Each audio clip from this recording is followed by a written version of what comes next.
Šodien es esmu atbraucis uz Dundagas pusi un viesošos Jaunsniķeru mājās.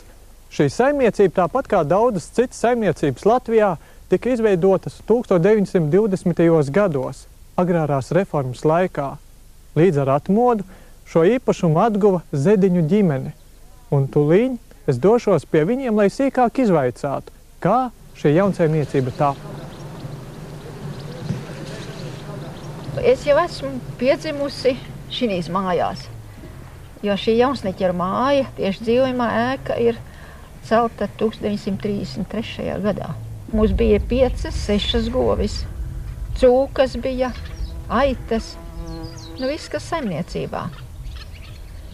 Par cik tēvs bija ņēmis bankas aizdevumus, lai šīs ēkas uzceltu, tad bija jāstrādā. Un ļoti stingri jāstrādā un jākrāj kapeiga pie kapeigas, lai bankas aizdevumus atmaksātu.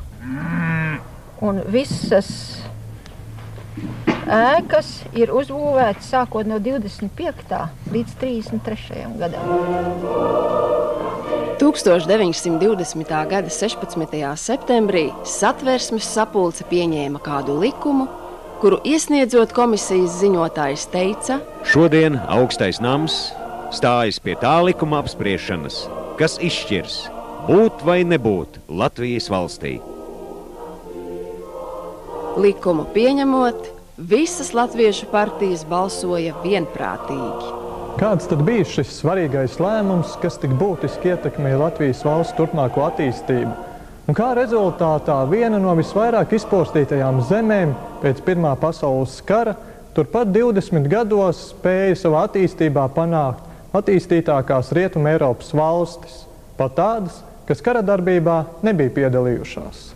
Likuma par agrāro reformu, jeb zemes likuma būtība ir gauži vienkārša. Muižniekiem piederošā zeme tiek sadalīta bezzemniekiem.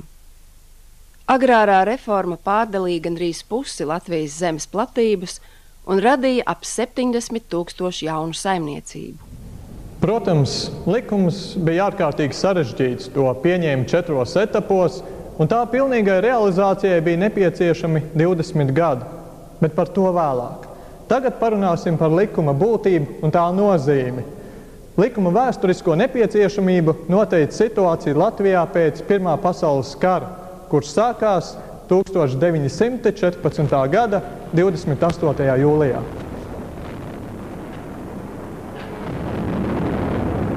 Karš Latvijas zemē ienāk 1915. gada pavasarī, un cīņas turpinās līdz pat 1920. gada janvārim.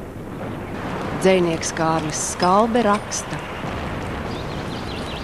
Pa zaļo Kurzemes lauku skrien melnas jātnieku ēnas, skrien ēnas, skrien dūmi, tun pakavi, Dievs sargi dzimteni.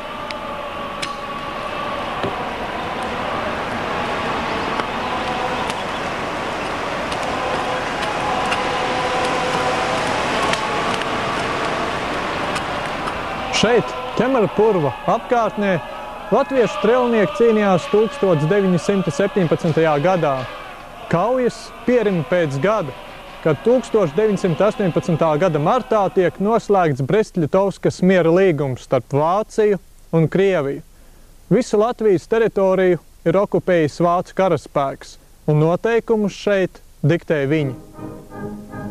Pusgada laikā Latvijā tiek pasludinātas 3 valdības. Vieni Krievu armijas, otri vācu zābakos, trešie pa vidu, dažkārt pat basām kājām. Baltais terors, sarkanais terors. Neviens vēl nezina, kam pieder vienīgā un īstā patiesība. Līdz ar karu sākas bēgļu kustība, kas savos apjomos ir vislielākā, kādu Latvija jau kad piedzīvojusi. Šeit Ir apglabāti aptuveni 100 latviešu strēlnieki. Tā ir ļoti neliela daļa no tā skaita, kas krita kopumā Pirmā pasaules kara laikā. Bēgļu gaitās izklīda un kara laikā gāja bojā turpat vai 700 000 latviešu. Tā ir 1/3 daļa no Latvijas iedzīvotājiem. Tādus zaudējumus kara laikā nebija cietusi neviena cita valsts.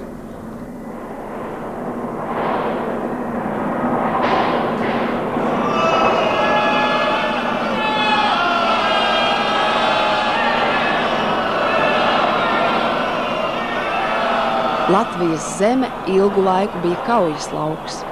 Vairāk nekā 80 000 ēku bija pilnīgi vai daļēji nopostītas. Daudzās vietās rēgojās sārdīti nocietinājumi, bumbu bedres, dzeloņstiepļu aizsprosti un ierakumu līnijas.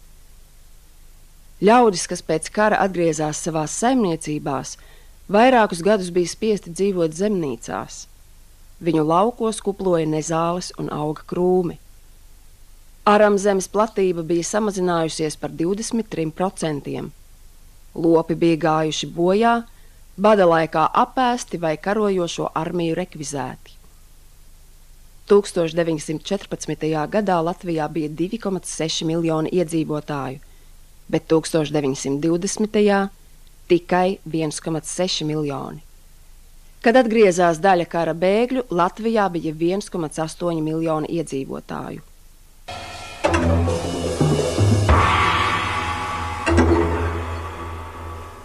1920. gada aprīlī Latvijā notika pirmās brīvās vispārējās vēlēšanas. Tajās varēja piedalīties visi Latvijas pilsoņi, kas sasnieguši 21 gada vecumu. Tautai bija jāievēl 150 pārstāvji, kuri izstrādās jaunās valsts pamatlikumu Satversmi. Tāpēc vēlēto tautas pārstāvju sanāksmi nosauca par Satversmes sapulci. Par priekšsēdētāju tika ievēlēts līdzšinējais tautas padomes priekšsēdētājs Jānis Čakste. Satversmes sapulce lēma, ka vissteidzamākais un vissvarīgākais ir zemes iekārtas, jeb agrārais jautājums. 20. gadsimta sākumā Latvijā bija divas lielas zemes īpašnieku grupas. Es paņēmu līdzi digitālo Latvijas karti, lai pavērotu, kā tad bija tā situācija. Palūkosimies, piemēram, Bauskas apriņķī. Kautsminde, Borsminde, Jumprau muiža, Mežotne, tepat arī Rundāle. Kopumā Latvijā bija vairāk kā 1300 muižnieku dzimtas. Vērīgi lūkojoties šajā kartē, var pamanīt arī citus vietvārdus, piemēram, Dangas, Zēniņi, Auseklīši, Ziemeļi. Protams, tās nav muižas, tās ir vecsaimniecības. Vecsaimniecības ir zemes īpašumi, ko latviešu zemnieki izpirka no muižniekiem 19. gadsimtā pēc dzimbūšanas atcelšanas. Zemnieku kļūšana par saimniekiem iesāka latviešu kā kultūrtautas apzināšanos. Līdz 1914. gadam latviešu zemnieki bija izpirkuši no muižniekiem apmēram 40% Latvijas zemes platības. Par šo zemi, kas viņiem reiz bija atņemta, latviešu zemnieki samaksāja muižniekiem milzīgas naudas summas. Vidzemē 82 zelta rubļus par hektāru, kurzemē vēl vairāk, līdz pat 92 zelta rubļiem par hektāru. Bija izveidotas 150 000 vecsaimniecības, tas ir apmēram 40% no visu saimniecību kopskaita. Ap 10% zemes Latvijā piederēja valstī, un bija liels skaits bezzemnieku, kas radīja sociālo spriedzi. Viens no galvenajiem agrārās reformas mērķiem bija iedot zemi bezzemniekiem.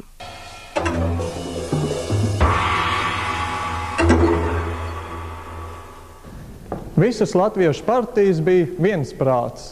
Agrārās reformas likums ir jāatzīst par vienu no Latvijas valsts pamatlikumiem, jo tas skar visas sabiedrības slāņus.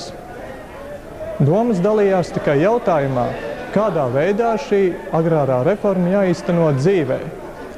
Apspriešanai tika izvēlēta 40 vīru komisija, un tās gala rezultātā tapa likums, 4 daļās.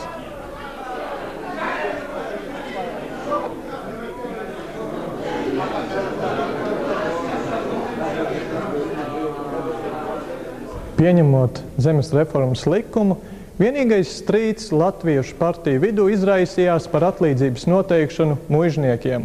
Labējās vēlējās muižniekiem maksāt par atņemto zemi, kreisās gribēja parādīt pigu. Rainis, sociāldemokrātu vārdā uzstājoties diskusijā Satversmes sapulcē, teica: Pats galvenais ir, vai ir iznīcināma muižniecības vara Latvijā, vai ne? Šis jautājums ir gadsimtu jautājums. Ar viņu sākusies mūsu vēsture, un vēsturiskā cīņa beigsies labi tikai tad, kad šī ļaunā vara, no kuras mūsu nelaimes, tiks iznīcināta. Mēs gribam nodot zemi tieši tanīs rokās, kas viņu apstrādās. Vai vēlreiz jāpērk no muižniekiem? Mēs ņemam atpakaļ to, kas mums pieder. Bija arī citi uzskati. 1920. gadā diskusijā par agrāra reformas pamatprincipiem Kārlis Skalbe uzsvēra: Atsavināt zemi bez maksas ir tikpat neiespējami kā stāvus uzkāpt sienā.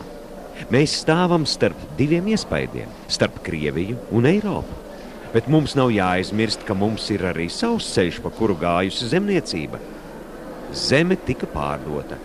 Tādā ceļā zemnieki ieguva zemi ar pašu sviedriem, ar pašu spēkiem, samaksājot par katru zemes pēdu. Uz šī pamata nodibinājās stipra zemniecība, kas mums devusi mūsu nacionālo kultūru, kas devusi komisārus Krievijai un mūsu nacionālos varoņus un kultūras nesējus. Ir zeme jāatsavina par maksu. Zemnieku savienība un Kārlis Ulmanis ierosināja atstāt muižu centrus 100 hektāru lielumā muižniekiem.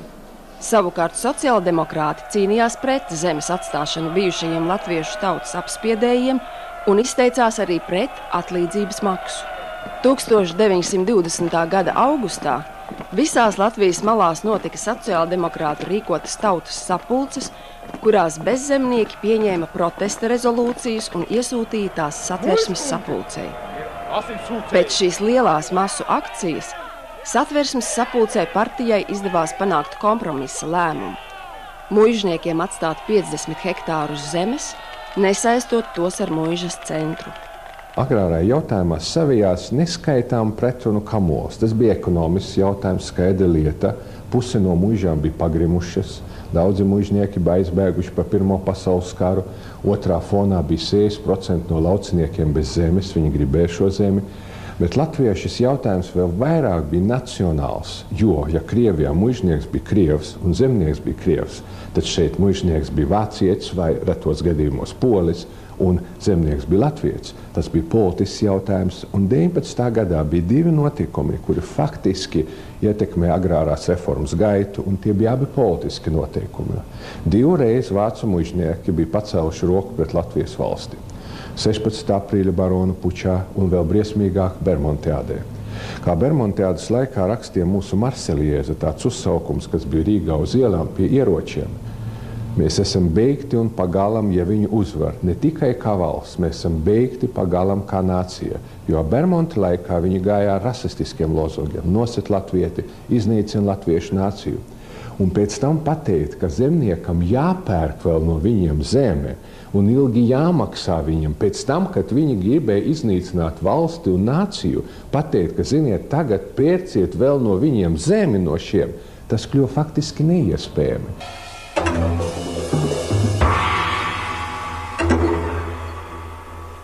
1920. gada 16. septembrī Satversmes sapulce pieņem agrārā likuma 1. daļu par valsts zemes fonda izveidošanu. Likums pasludina muižu zemi par valsts īpašumu. Tiem muižniekiem, kas nav cīnījušies pret Latvijas valsti, īpašumā atstāja 50 līdz 100 hektārus. Par atsavināto zemi muižnieki nekādu atlīdzību nesaņem. 18. gadsimta beigās šo skaisto mežotnes muižu savā īpašumā iegūst Līvena dzimta. Šeit uz dzīvi atmetās augsti izglītoti kulturāli cilvēki, kas ar progresīvām metodēm izveido ārkārtīgi spēcīgu saimniecību. Viņi apsaimnieko vairāk kā 4000 hektārus lielu zemes īpašumu. Agrārās reformas laikā šis īpašums tiek sadalīts vairāk kā 200 jaunsaimniecībās. Paši līveni pārceļās pāri Lielupei, jo tur valsts viņiem ir iedalījusi aptuveni 100 hektārus lielu zemes īpašumu. Starptautiska uzmanība Latvijai tika pievērsta lielo zemes īpašnieku protestu sakarā. Muižnieki bija neapmierināti ar atlīdzības jautājumu risinājumu un sūdzējās par muižnieku interešu neievērošanu Tautas Savienībai.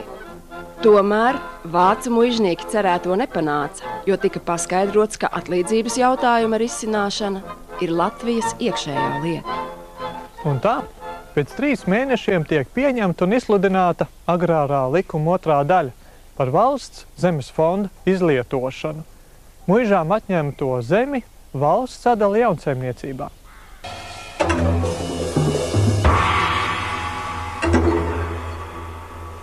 Tiesības uz zemi bija katram Latvijas pilsonim no 18 līdz 65 gadu vecumam, kam zemes nebija, vai bija mazāk par likuma noteikto lielumu.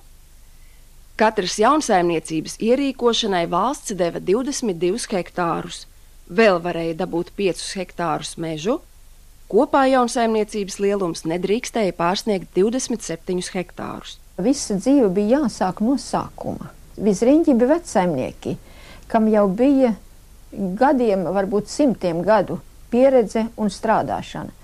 Bet manam tēvam un mātei bija jāsāk viss no sākuma. Tā kā tēvs saka, viņš bija kurpnieks un muzikants, atgriezās no Pirmā pasaules kara, kaut kādu nelielu zelta vērtības vērtslietas bija varējuši atvest pāri robežai. Viņš saka, to es pārdevu un nopirku pirmo zirgu. Ar ko sākt?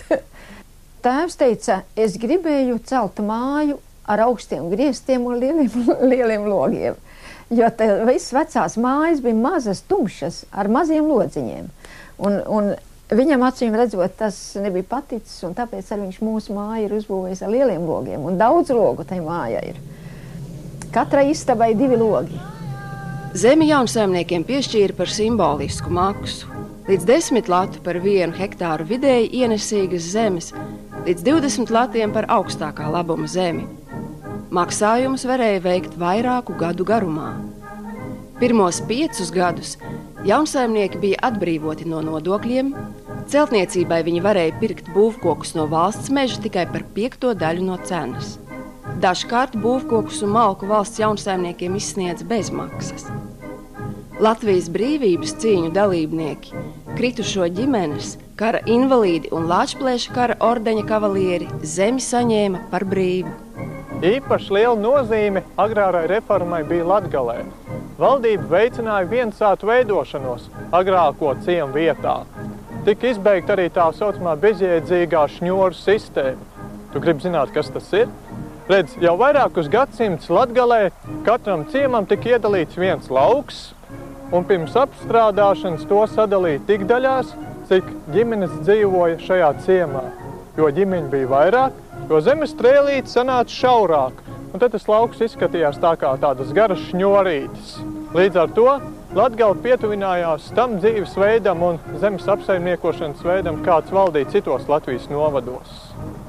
Agrārā reforma oficiāli tika pabeigta 1937. gada 31. maijā, kad notika Centrālās zemes ierīcības komitejas un zemes vērtēšanas virskomisijas svinīgā noslēguma sēde. No darbības sākuma bija pagājuši 16 gadi, 7 mēneši un 20 dienas. Reforma radīja ap 70 000 jaunsaimniecību.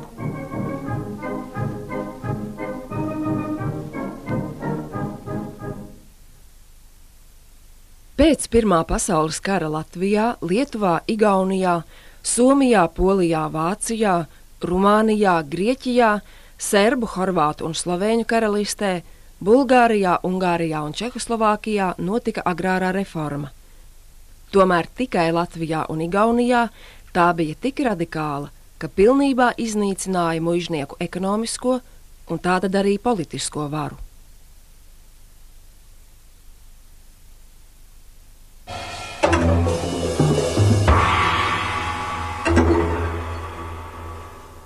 Jaunsaimniecībās parādās visas tās ērtības, ko pazīstam šodien. Ūdensvads un siltā ūdens boileris, vannas istabas. Bet, lai atvieglotu mājas soli saimniecēm, izmantoja šādas te veļas mazgājumās mašīnas. Līdz ar veļu šajā tvertnē ielika arī ebonīta bumbas, kādu ziepju gabalu, tad viņu kārtīgi aiztaisīja ciet. Tas nemaz nav tik viegli. Un tad sākās kulstīšana. Jaunsaimniecībās tiek būvētas divas virtuves. Lopu ēdienu vārīšanai domātā pārceļas uz kūts piebūvi. Tādējādi tiek taupīti saimnieces soļi un arī tīrība mājā lielāka. Arī kūtīs tiek ievilkti ūdensvadi. Kulšana Rijā pieder pagātnē, to dara ar kuļmašīnām. Redzu daudz iedošu svežzemju sētu, ilgas te dzimtenes apstāst. Šī ir graudu maltuve. Te graudus mala ar motoru palīdzību, bet strauju, kas darbināja motoru, ieguva no vefā ražotā vēja ģeneratora. Bet lūk šeit mēs redzam, cik uzcītīgs bija šīs mājas kaķis. Atzīmēts, cik peļu un žurku viņš ir noķēris maija mēnesī. Mājās parādās elektrība, radio, telefoni, tiek pasūtīti laikraksti un žurnāli. Protams, tas nebija iespējams visās saimniecībās. Daudzas jaunsaimniecības bija ieslīgušas parādos un dzīvoja trūcīgi. 1939. gadā Latvijā elektrība bija tikai 4% lauku saimniecību.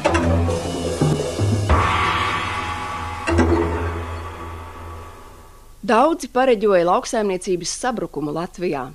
Jaunsaimniecības izputēšot, ražošana samazināšoties.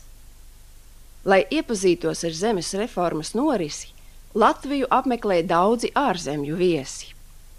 Nelabvēļu runām bija arī savs pamats. Atšķirībā no citām Eiropas valstīm, kā Beļģijas, Francijas, Latvijas valsts pēc Pirmā pasaules kara no karojošām pusēm kompensācijas nesaņēma. Vien nieka 4 miljoni zelta rubļi no Krievijas, kas bija nieks salīdzinot ar tām vērtībām, kas tika aizvests uz Krieviju. Latvijai bija arī jāmaksā kompensācija tām valstīm, kas palīdzēja brīvības cīņu laikā. Pirmajos valsts neatkarības gados Latvijā trūka maizes, un to līdz pat 1920. gadam izsniedza pret kartītēm. Un tomēr jau 1932. gadā rudzu un kviešu imports no ārzemēm tika pilnībā pārtraukts. Vēl pēc 2 gadiem Latvija jau eksportē pašu zemnieku audzēto labību. 1935. gadā aramzemes platība bija palielinājusies par 1/3. Zemnieki iegādājās modernas pļaujmašīnas un sējmašīnas. No sāģām un šņorēm atbrīvotā Latgale kļūst par linu zemi, un valsts zelta rezerves ārzemju bankās palielinājās pateicoties lielajam linu, kokmateriālu, pārtikas produktu eksportam.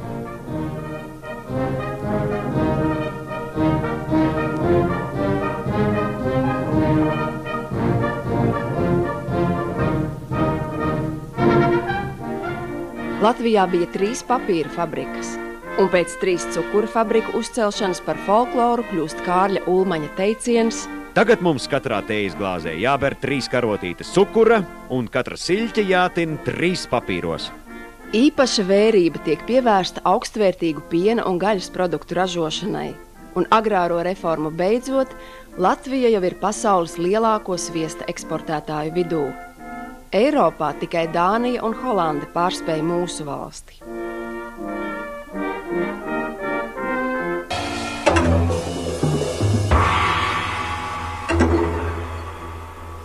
Kā vērtēt agrāro reformu? Viedokļi, raugoties tā laika liecinieku acīm un no mūsdienu skatu punkta, ir dažādi. Piemēram, laikabiedrs un vēsturnieks Adolfs Šilde raksta: Bez agrāra reformas nebūtu īsti latviskas Latvijas. Nebūtu bijis iespējams runāt par Latviju kā taisnības valsti. Pietika īstenot Latvijā agrāra reformu, kad ar lieluma māniju apsēstie un varas kārie komunisti izzuda kā gāju putni rudenī. Nekad pirms tam latviešu tauta nebija tik vienota savās nacionālās taisnības apziņā kā agrārās reformas laikā. Tautas spēka avots, stipruma pamats, nākotnes pīla ir mūsu lauki, mūsu lauksaimniecība, mūsu zeme, mūsu zemnieks. Zemi pieprasīja pāri par 100 000 cilvēku. Sākumā deva 22, 11 hektāri, tad sāka dot 11, no 30. gadu sākuma 10 un Latgalē dažreiz pat 6. Un šeit radās šī milzīgā pretruna. Politiski, kā varēja nedot zemi zemniekam, kurš burtiski basām kājām gāja uz Rīgu cīņā pret Bermontu, bet no ekonomiskā viedokļa šie mazie zemes gabaliņi, viņi nebija vienmēr racionāli. Cilvēki iekrita milzīgos parādos, 40 000 saimniecību izputēja, un otrs puses viņi ļoti daudz patērēja darba rokas. Katram bija mazs gabaliņš zemes, katrs bija saimnieks, bet kurš būs kalps? 25. gada Ulmanis teica, ievedīsim kalpus no Lietuvas, sāka ievest no Lietuvas. 29. gadā nepietika, sāka ievest jau no Polijas. 39. gadā, pēdējā gadā, kad mēs bijām brīvi pirms kara, bija pāri par 40 000 darba spēka ievesta. Jo katrs rušinājās savā nelielā zemītē, kas strādās tiem, kuriem vajadzīgs algots darba spēks. Jaunieši, labi, ka jūs atnācat pie mums laukos. Tagad vasaras atpūtas varēs pavadīt ar zemes darbu. Kas jums palīdzēs iegūt vingrumu un spirtumu rokām un galvai? Protams, ka agrāro reformu nevar vērtēt viennozīmīgi. Viņai ir neapšaubām labās puses, bet ir daudz arī, varbūt var teikt tieši arī sliktās puses, kuras atsaucās šodienas lauksaimniecībā kā sekas no pirmās agrārās reformas. Katram Latvijas zemniekam, katram lauksaimniekam bija šī vēlme pēc zemes, bet ekonomiski vērtējot, lielā daudzuma sīksaimniecību izveidošanās nevarēja veicināt ekonomisko attīstību, jo, protams, ka mazās saimniecības ne pirms Otrā pasaules kara, ne arī šobrīd mūsu laikos nevar konkurēt tirgu, īpaši tādās nozarēs kā graudkopība, arī piensaimniecība. Šeit ir vajadzīgi lielāki šie apjomi. Agrārā reforma nostiprināja un veicināja lauksaimnieciskās dzīves veida dominēšanu Latvijā. Pēc 1929. gada lauksaimniecības skaitīšanas rezultātiem redzams, ka latviešiem piederēja ap 80% no visiem privātajiem zemes īpašumiem. Latvijas zeme bija mainījusi īpašnieku.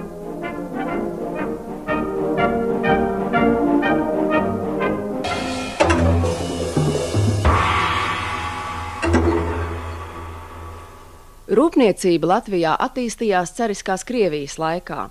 Ērtās ostas, izglītotais un prasmīgais darba spēks noteica lielu rūpnīcu būvēšanu Latvijā.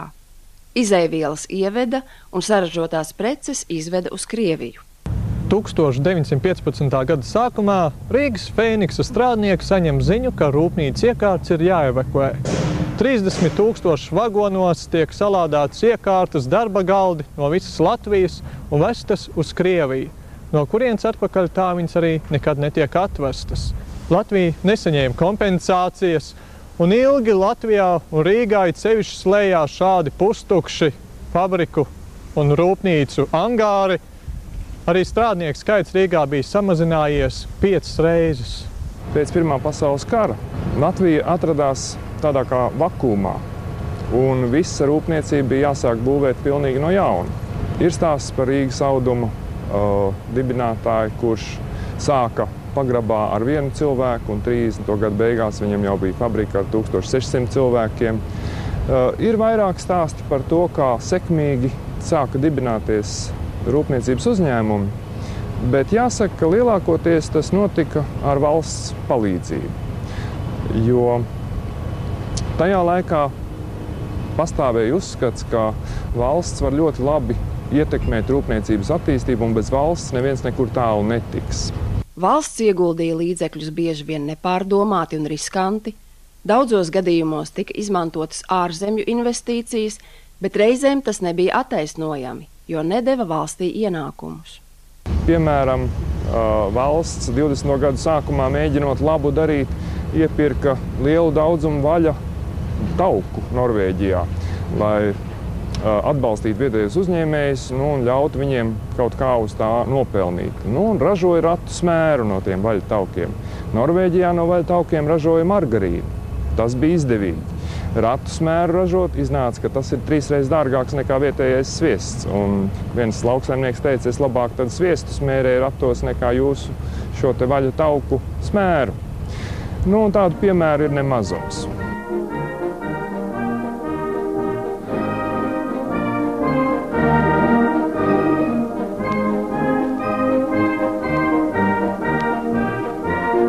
Latvijā ekonomiskā krīze sākās nedaudz vēlāk kā pārējā Eiropā, bet 1930. gadā jau mēs varam runāt par šādu ekonomisko krīzi.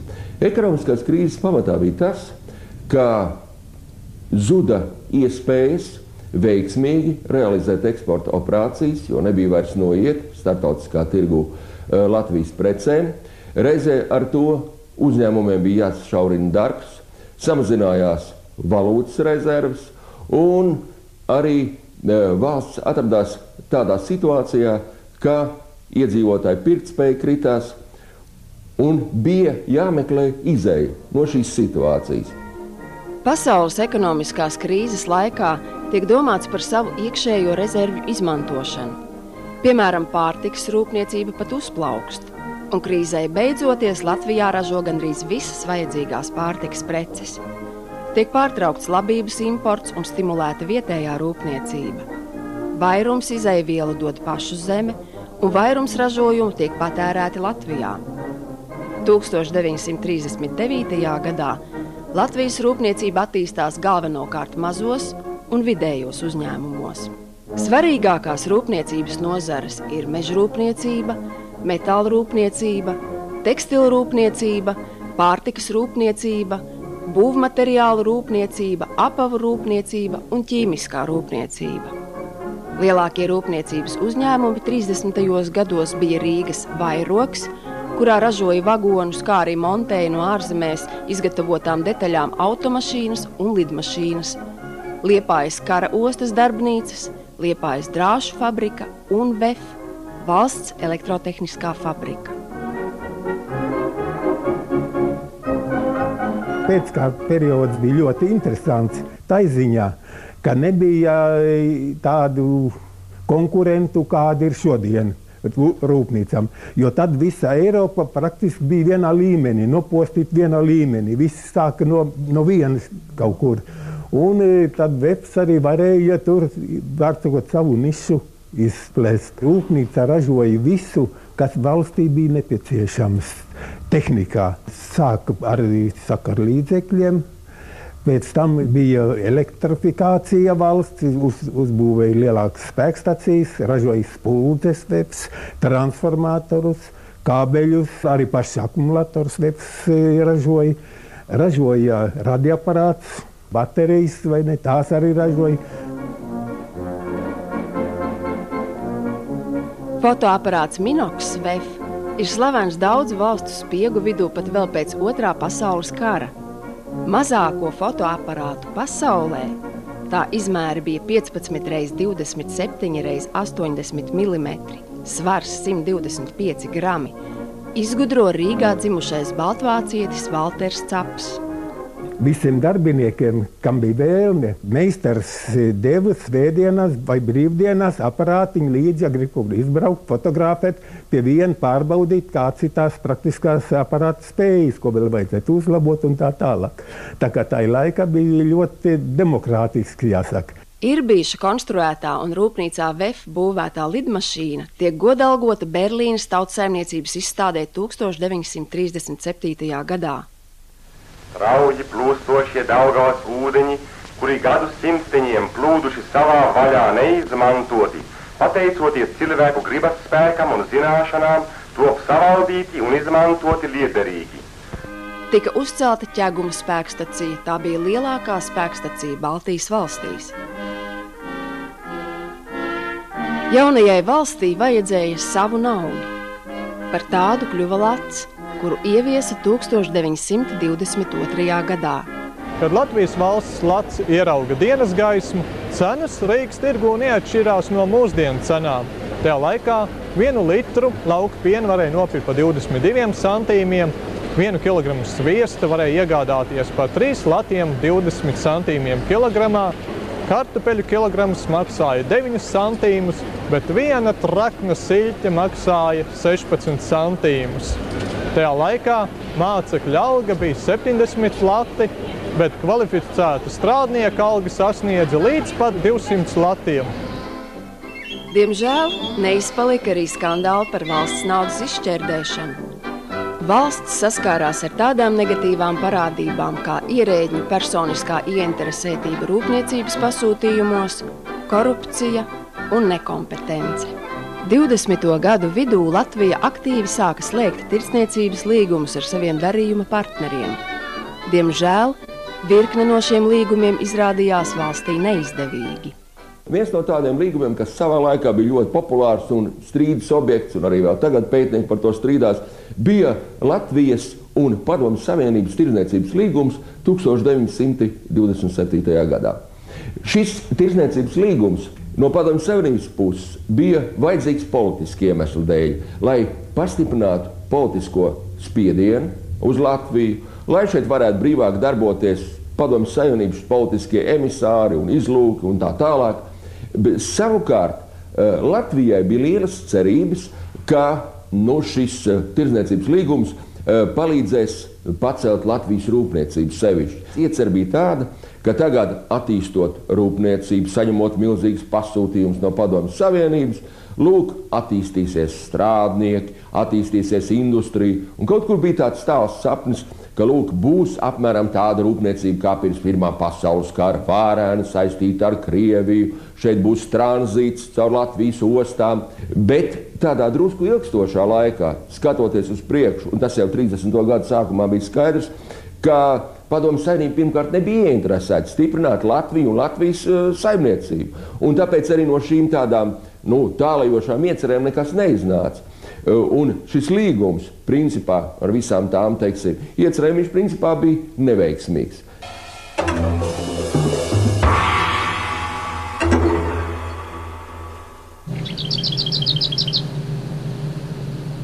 Vai jūsu vecais tēvs tajos tālajos 20. 30. gados saimniekoja ar progresīvām metodēm? Es domāju, ka jā, iespēja robežās ar progresīvām. Viņam zirgu vilkums agregāti bija, kapļa kultūra jau vairs nebija.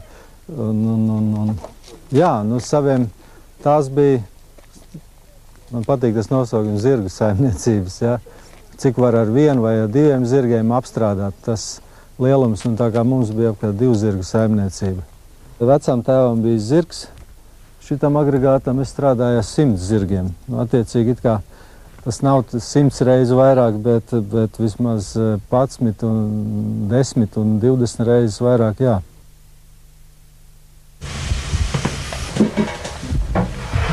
Drīz mums būs izcepušies. Vai jūsu tēvs paspēja izveidot šo jaunsaimniecību tādu, kādu viņš gribēja viņu redzēt? Viņam plāni bija lieli. Bērni ir daudz, 6 bērni mēs bijām, kad viņš cels vēl vienu māju.